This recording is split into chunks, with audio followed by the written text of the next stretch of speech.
Okay, so let's get started. I want to go over a few aspects of the course, making sure that you have a smooth start to the semester. First of all, let's talk about our learning management system, which is Brightspace. So Brightspace is going to be our main hub throughout the semester.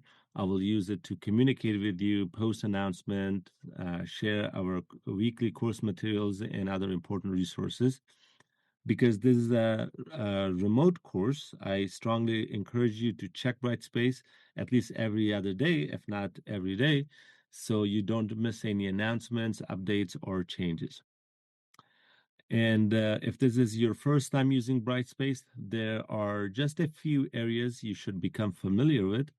First of all, when you enter the course, you can go to the course home, and this is our course homepage. This is where you will see important announcements and course updates from me. The next important area is the content.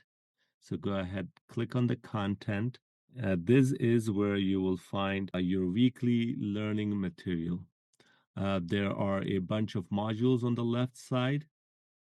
So we can go to week 1, and each week will have its own section containing everything you are expected to complete during that particular week. For example, in week 1, there is a short lecture video that is expected from you to watch, and then complete the week 1 comprehension assignment. Same goes to week 2. There are short lecture videos. There is a comprehension assignment, and there is a reading assignment.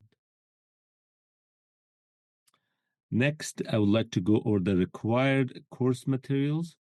And there are 2 required course materials. Let's go to the left side of the page. Here you have the overview module, under which you can find the 2 required course materials.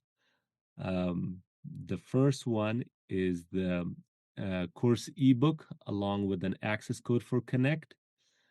So Connect is a virtual platform where you will have most of your assignments. You can purchase the ebook and Connect access code through the College Bookstore using the link provided here in Brightspace.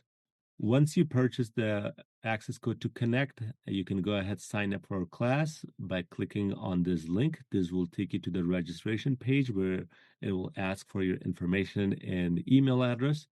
I have posted a couple of videos to walk you through this process. The second required component is the lab kit. Even though this course is offered remotely, I want you to have a laboratory experience that is, meaningful and hands-on as much as possible. There are 2 options for you to purchase the lab kits. If you are using your financial aid, you can click on the link posted under option 1. And if you're paying out of pocket, you can click on the link posted under option 2. Next, let's go to the course syllabus. Again, I'm going to the top row. Here you will find the syllabus. And syllabus is the place where you will find the expectation, policies, assignments, and the grading system. So let's go through a few sections of the course syllabus. There are the course objectives and student learning outcomes. Here is the weekly and daily breakdown of the topics expected in this course. You can see that every week we have a specific topic that we will focus on. And if you go to week 9, there you will have our first exam. And in the last week is your final exam. We already talked about the required materials for this course. Let's go through the different types of assignments that you will see in this course. There are 14 reading assignments, 15 comprehension assignments.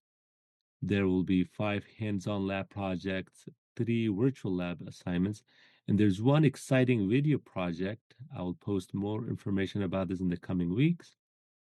And there are 2 exams, exam 1 and exam 2. Exam 1 will include the content of the first 8 weeks. and exam two will include the content of the last 8 weeks. And here are the score distribution across these assignments.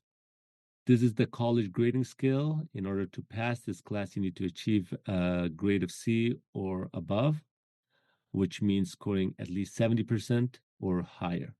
As far as the late assignments are concerned, I will make sure that you have at least 5 to 7 days for each assignment. For that reason, late assignments are not accepted.